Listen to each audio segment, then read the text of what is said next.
So hello everyone, कैसे हैं आप सभी लोग। I hope you people are doing good. तो जैसा कि इस सीरीज के अंदर, पॉलिटी की सीरीज के अंदर हम लोगों ने डिस्कस किया हुआ था और हम डिस्कस कर रहे थे, तो अभी तक जो हम पहुंचे हुए हैं, हमने लास्ट लेक्चर में डिस्कस किया था about the president of India, और वहां पर हमने देखा था राष्ट्रपति के इलेक्शन के बारे में, और वहां पे हमने देखा था राष्ट्रपति के इम्पीचमेंट के बारे में। तो राष्ट्रपति के बारे में काफी डिटेल में हमने काफी कुछ डिस्कस कर लिया है। तो आज के लेक्चर में हम देखेंगे about the vice president of India. तो वाइस प्रेसिडेंट ऑफ इंडिया का जो पद है, इसको हमने लिया है, बोरो किया है। जब हम देख रहे थे कि किन कंट्रीज से हमने क्या क्या चीजें लिया है, तो हमने देखा था कि अमेरिका से राष्ट्रपति के पद के बारे में हमने सीखा था और अपने संविधान के अंदर हमने रखा था। तो उपराष्ट्रपति का पद, उपराष्ट्रपति का जो पद है, ये अमेरिकन कॉन्स्टिट्यूशन से बोरो किया गया है। और बेसिकली जो उपराष्ट्रपति होता है, ये एक तरीके से स्टैंड बाय मटेरियल आप समझ सकते हैं। कहने का मतलब, राष्ट्रपति जब तक है तब तक उपराष्ट्रपति बस नाम के लिए है। कहने का मतलब, ये इसका कोई रोल नहीं होता राष्ट्रपति के लिए। लेकिन जब अगर राष्ट्रपति के पद की वैकेंसी होती है, राष्ट्रपति या तो राष्ट्रपति की डेथ हो जाए, राष्ट्रपति रिजाइन कर दे, या राष्ट्रपति काम करने योग्य नहीं है, तो उस सिचुएशन में, उस कंडीशन में राष्ट्रपति का पद जो है वो संभाला जाता है उपराष्ट्रपति के द्वारा। और उपराष्ट्रपति तब तक पद संभालता है जब तक राष्ट्रपति अपना कार्य नहीं कर रहा है। तो जैसे ही नया राष्ट्रपति आ जाता है, तो उसके बाद उपराष्ट्रपति अपने ओरिजिनल पोजीशन पे आ जाता है। अमेरिका की तरीके से, अमेरिका के जैसे यहां पर इंडिया में प्रावधान नहीं है। अमेरिका में प्रावधान यह है कि अगर राष्ट्रपति की डेथ हो गई या राष्ट्रपति का रिजिग्नेशन हो गया, तो जो उपराष्ट्रपति होता है अमेरिका का, वो बचे हुए सारे टर्म को पूरा करता है। वहां पर नया राष्ट्रपति नहीं आता है, उपराष्ट्रपति ही पूरे पद को संभालता है। लेकिन अगर इंडिया की हम बात करें, तो इंडिया में अगर राष्ट्रपति किसी भी कंडीशन वश नहीं है अगर, तो उसके पद को संभालेगा कौन? उपराष्ट्रपति संभालेगा, और तब तक संभालेगा जब तक नया राष्ट्रपति नहीं आ जाता है। यहां पर जो हिसाब किताब बनाया गया है कि 6 महीने के भीतर भीतर, जैसे ही वैकेंसी होती है, 6 महीने के भीतर भीतर इलेक्शन कराया जाएगा और नया राष्ट्रपति आ जाएगा। तो उस 6 महीने या जो वैकेंट पीरियड है, तभी तक ये जो उपराष्ट्रपति है, ये राष्ट्रपति के पद के तौर पर काम करेगा। और इस व्यक्ति को, उपराष्ट्रपति को, सारे राष्ट्रपति के जो अलाउंसेस हैं, जो फैसिलिटीज जो राष्ट्रपति ऑफ इंडिया को मिलते हैं, वो सब इसको दिए जाएंगे। लेकिन अमेरिका में क्या होता है कि अगर राष्ट्रपति नहीं है, जैसे अगर अभी जो बाइडेन है, तो जो बाइडेन को अगर कुछ हो जाता है, तो जो उनका बचा हुआ कार्यकाल है 4 साल में से, उसको कमला हैरिस के द्वारा पूरा का पूरा कंप्लीट किया जाएगा। बीच में कोई इलेक्शन नहीं होगा। लेकिन इंडिया में क्या है, इलेक्शन होगा और 6 महीने के भीतर भीतर इलेक्शन करा देना चाहिए, और राष्ट्रपति, नया राष्ट्रपति आएगा और वो पूरे अपने 5 साल पूरा करेगा। ठीक है। तो ये जो हिसाब किताब है, जो vice president of India is the second highest position after the president. तो जैसा कि हम जान रहे हैं कि अगर हम प्रेसिडेंस में देखें, तो भारत के अंदर सबसे ऊपर जो है वो भारत का राष्ट्रपति होता है। हम लोगों ने डिस्कशन किया था कि ये राजा तुल्य होता है। और उसके बाद जो सेकंड नंबर पे जो पोजीशन है, वो होती है उपराष्ट्रपति का पद, और सेकंड हाईएस्ट कॉन्स्टिट्यूशनल ऑफिस जो होता है प्रेसिडेंट के बाद। आर्टिकल 63 जो है हमारे संविधान में, ये जो हमारे संविधान का आर्टिकल 63 से 70 के बीच में जो है, ये उपराष्ट्रपति के बारे में डील करता है। और आर्टिकल 63 जो है वो ये कहता है, सिर्फ इतना कहता है कि there shall be a vice president of India. Article 63 में बस इतना ही कहा गया है कि भारत के लिए एक उपराष्ट्रपति होना चाहिए। जैसा कि आर्टिकल नंबर 52 में बोला गया था, आर्टिकल नंबर 52 में बोला गया था कि भारत के लिए एक राष्ट्रपति होना चाहिए, वैसे ही आर्टिकल 63 में बोल रहा है कि भारत के लिए एक उपराष्ट्रपति भी होना चाहिए। और the vice president acts as a president in the absence of the president due to death, ध्यान दीजिएगा, डेथ, रेजिग्नेशन, इंपीचमेंट और अदर सिचुएशन। तो ये जो उपराष्ट्रपति है, ये राष्ट्रपति के तौर पर कार्य करेगा अगर राष्ट्रपति की मृत्यु हो जाती है, राष्ट्रपति रिजाइन कर देता है, राष्ट्रपति का इंपीचमेंट हो जाता है, जिसको हमने देखा था आर्टिकल 61 के तहत राष्ट्रपति का इंपीचमेंट होता है, और या किसी भी परिस्थिति में अगर राष्ट्रपति नहीं है और वो काम करने के योग्य नहीं है, तो उस केस में उपराष्ट्रपति के द्वारा देश को संभाला जाएगा और राष्ट्रपति के पद को संभाला जाएगा, देखा जाएगा। जब तक उपराष्ट्रपति के पास कोई काम नहीं है, उपराष्ट्रपति का पद ऐसे ही है, कहने का मतलब वो एक तरीके से स्टैंड बाय मटेरियल के तौर पे काम कर रहा है, तब तक उपराष्ट्रपति को राज्यसभा का चेयरमैन बना दिया जाता है। तो ही acts as ex officio chairperson of the Rajya Sabha. अर्थात कहने की बात यह है कि ये जो व्यक्ति है, उपराष्ट्रपति जो इंडिया का है, वो सभापति के तौर पे कार्य करेगा राज्यसभा के अंदर। और जो राष्ट्रपति होता है, इसको सैलरी जो प्रोवाइड होती है वो उपराष्ट्रपति के लिए नहीं मिलती है। ये जो उपराष्ट्रपति है, इसको सैलरी उपराष्ट्रपति होने के लिए नहीं मिलती है, इसको सैलरी मिलती है क्या बोलते हैं, राज्यसभा का सभापति होने के लिए। ये अमेरिका का मैप आप देख सकते हैं, जहां से इस पद को लिया गया है, इस पद को हमने सीखा है। तो the vice president of India, इसका जो अपॉइंटमेंट होता है वो कितने साल के लिए होता है? जितना अपॉइंटमेंट होता है राष्ट्रपति का 5 साल के लिए, वैसे ही अपॉइंटमेंट होता है उपराष्ट्रपति का भी 5 साल के लिए। The vice president of India अभी कौन है? तो मिस्टर जगदीप धनखड़ जी जो हैं, ये पहले बंगाल के, पश्चिम बंगाल के गवर्नर हुआ करते थे और उसके बाद अभी ये भारत के वाइस प्रेसिडेंट के पद पे हैं। जैसा कि हम लोगों ने अभी देखा कि article 63 provides that there shall be a vice president of India. Article 64 क्या कहता है कि vice president shall be the ex officio chairman of the council of states. मतलब राज्यसभा का सभापति कौन होगा? तो उपराष्ट्रपति जो है होगा। And shall not hold the office of profit. तो ऑफिस ऑफ प्रॉफिट से हम क्या समझते हैं? ऑफिस ऑफ प्रॉफिट का मतलब यह होता है कि किसी भी तरीके से आपका दूसरा सोर्स ऑफ इनकम नहीं होना चाहिए, किसी सरकारी पद पे आप नहीं बैठे होने चाहिए। अगर आपको उपराष्ट्रपति बनना है तो आपको अपनी सरकारी नौकरी को छोड़ना पड़ेगा, ठीक है। The vice president occupies the second highest office in the country. He is accorded a rank next to the president in the official warrant of precedence. This office is modeled on the line of American vice president. तो जैसा कि हम लोगों ने अभी discussion किया ही था कि जो उपराष्ट्रपति है ये राष्ट्रपति के बाद सेकंड नंबर पर है भारत के अंदर, और जो उपराष्ट्रपति का पद है इसको हमने कहां से सीखा है? इसको बोरो किया है हमने अमेरिका के संविधान से।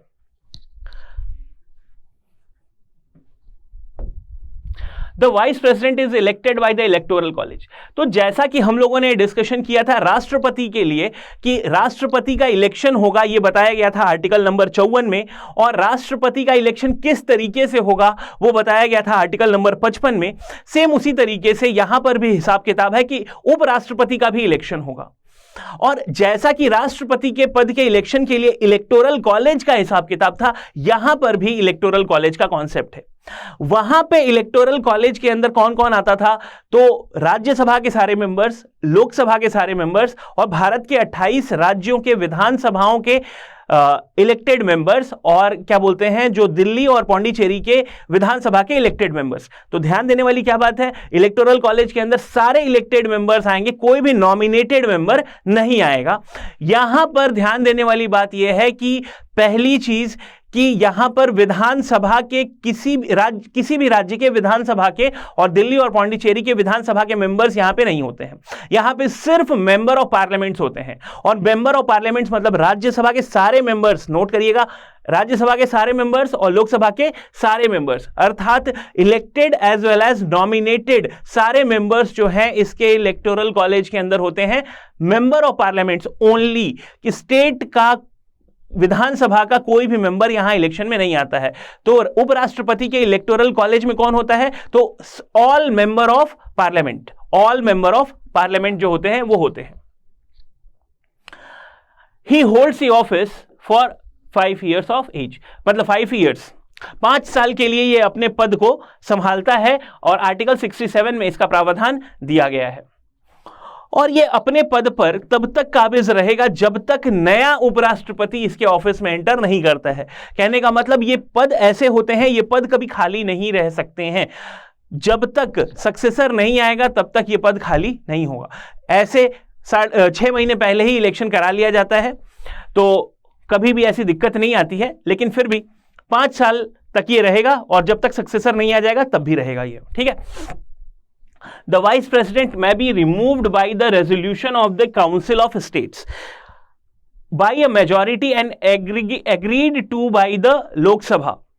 A resolution seeking the removal of the vice president can only be initiated in राज्य सभा।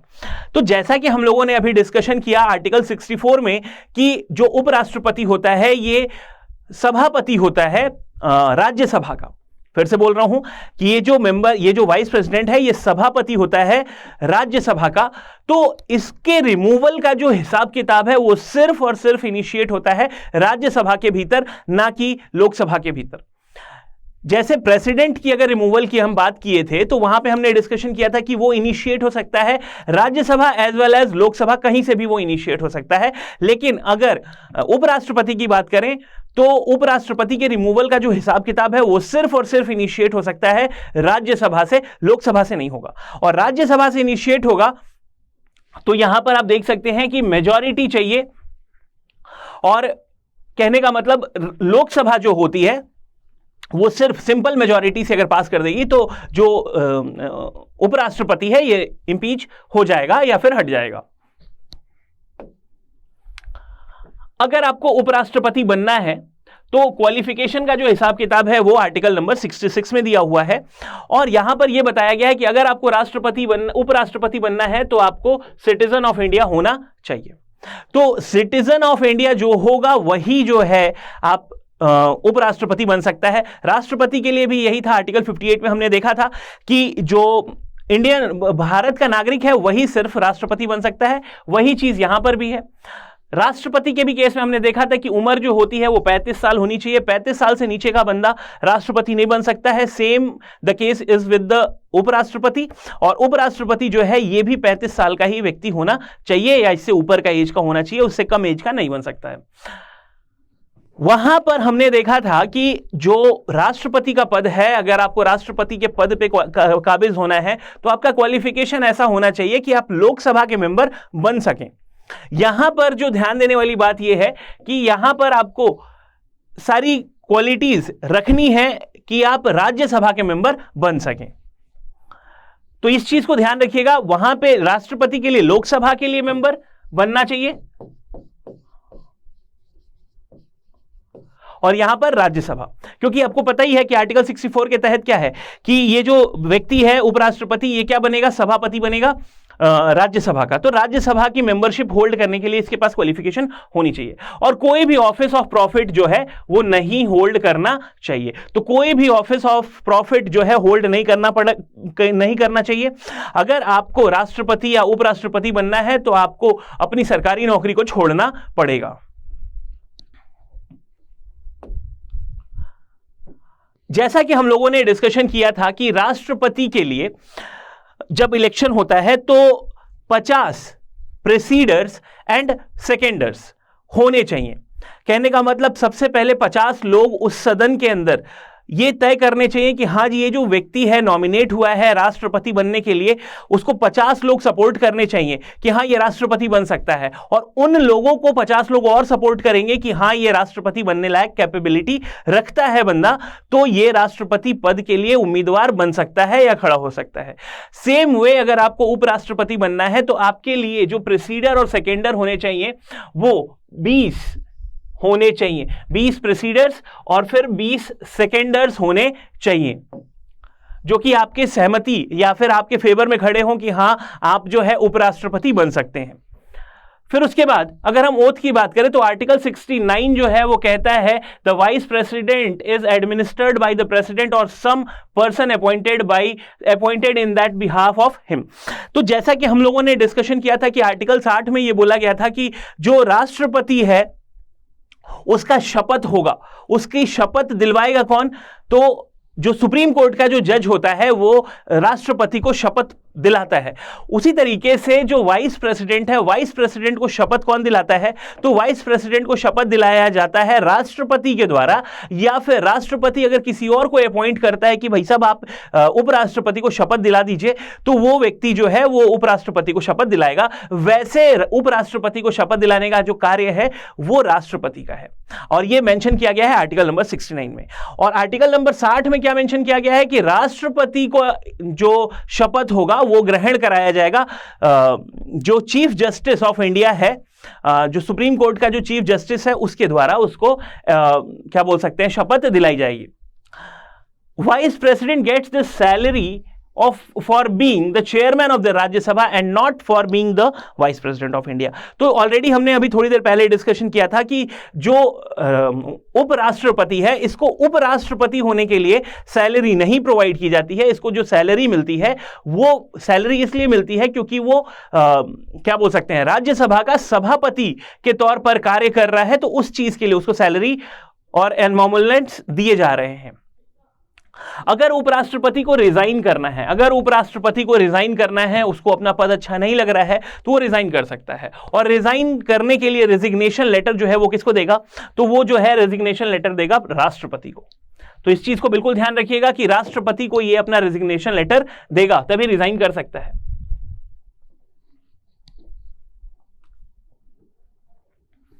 यहां पे हम लोगों ने देखा कि जैसे इलेक्शन की अगर हम बात करें तो इनडायरेक्ट इलेक्शन होता है, जैसा कि राष्ट्रपति का इनडायरेक्ट इलेक्शन होता है वैसे ही यहां पे भी इनडायरेक्ट इलेक्शन होगा। और जो उपराष्ट्रपति के लिए भी क्या होने चाहिए, 20 प्रीसीडर्स और सेकेंडर्स जो हैं वो होने चाहिए। और यहां पर भी इलेक्टोरल कॉलेज का प्रावधान है। इलेक्टोरल कॉलेज के अंदर कौन होता है? मेंबर ऑफ पार्लियामेंट, और ऑल मेंबर ऑफ पार्लियामेंट मतलब elected as well as nominated member of parliament सभी इसमें आते हैं, elected as well as nominated from the both the houses. और अगर रिमूवल की बात करें तो the constitution stated that the vice president can be removed by the resolution of the Rajya Sabha. तो जैसा कि ये राज्यसभा का सभापति है तो राज्यसभा जो है इसको हटा सकती है, और by the effective majority, that is the majority of all the then member of the parliament, मतलब सभी को इस वोटिंग में क्या होना पड़ेगा? प्रेजेंट होना पड़ेगा, और तभी राष्ट्रपति उपराष्ट्रपति जो है इसको हटाया जा सकता है। और उसके बाद इसको एग्री किया जाएगा सिंपल मेजॉरिटी से लोकसभा के अंदर। यहां पर अगर हम देखें सारे आर्टिकल्स को, तो आर्टिकल 63 कहता है कि उपराष्ट्रपति होना चाहिए, भारत के लिए एक उपराष्ट्रपति होना चाहिए। आर्टिकल 64 कहता है कि ये जो व्यक्ति है ये एक्स ऑफिशियो चेयरमैन होगा राज्यसभा का। राज्यसभा का जो अध्यक्ष है वो कौन होगा? सभापति कौन होगा? तो उपराष्ट्रपति होगा। आर्टिकल 65 कहता है कि the vice president to act as a president और to discharge his function during the casual vacancies in the office और during the absence of the president. Article 65 जो है वो कहता है कि राष्ट्रपति जो उपराष्ट्रपति जो है वो राष्ट्रपति के तर्ज पर कार्य करेगा, वो राष्ट्रपति के बिहाफ पर काम करेगा, क्योंकि राष्ट्रपति के पद की क्या है? वैकेंसी है, और वहां पर राष्ट्रपति नहीं है तो उसकी जगह पर उपराष्ट्रपति जो है वो अपना कार्य करेगा। आर्टिकल 66 जो है वो कहता है कि election of the vice president. तो जैसा कि हम लोगों ने देखा कि एक इलेक्टोरल कॉलेज होगा, इलेक्टोरल कॉलेज में सारे मेंबर ऑफ पार्लियामेंट होंगे, elected as well as nominated, और वो लोग क्या करेंगे? वोटिंग करेंगे और तय करेंगे कि कौन जो है भारत का उपराष्ट्रपति होगा। आर्टिकल 67 जो है वो कहता है कि term of office of the vice president. तो जैसा कि हम लोगों ने देखा कि 5 वर्ष के लिए जो है उपराष्ट्रपति चुना जाता है। राष्ट्रपति के लिए जो आर्टिकल है वो आर्टिकल 56 है, और यहां पर क्या है? 67 है, और 5 साल का टेन्योर होता है दोनों का।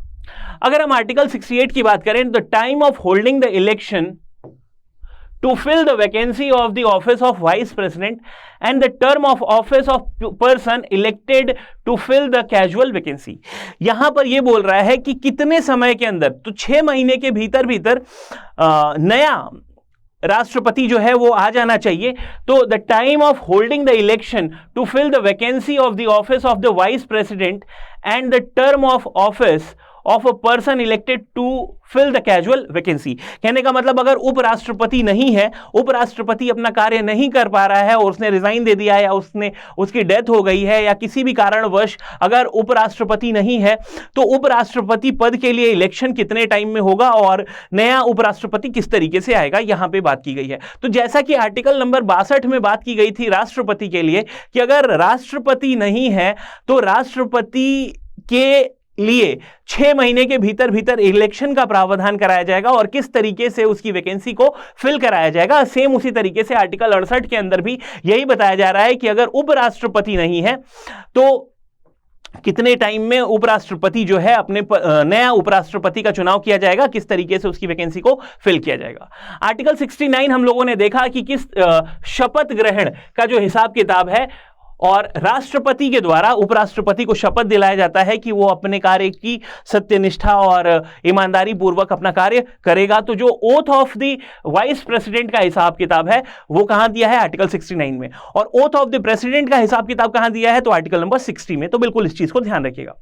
आर्टिकल 70 कहता है कि discharge of the president's function in other contingencies. तो अगर कोई भी समस्या आती है, कोई भी दिक्कतें आती है, तो राष्ट्रपति के जगह पर राष्ट्रपति के जो काम है वो कौन करेगा, उपराष्ट्रपति करेगा। इसके पहले जो हमने डिस्कशन किया था कि वहां पे राष्ट्रपति खाली है, वहां राष्ट्रपति नहीं है, और यहां पर क्या बोल रहा है, discharge the president's function in other contingency. अगर कोई समस्या आन पड़ी तो उस केस में किस तरीके से जो उपराष्ट्रपति है वो राष्ट्रपति के लिए काम करेगा। और जैसा कि हम लोगों ने डिस्कशन किया था कि अगर राष्ट्रपति के इलेक्शन में कोई भी दिक्कत आती है और उपराष्ट्रपति के इलेक्शन में कोई भी दिक्कत परेशानी आती है तो उस इलेक्शन के मैटर को सॉर्ट आउट जो करेगा वो सुप्रीम कोर्ट करेगा। तो यहां पर ये देखिए, मैटर्स रिलेटिंग और connected with the election of the president और द वाइस प्रेसिडेंट।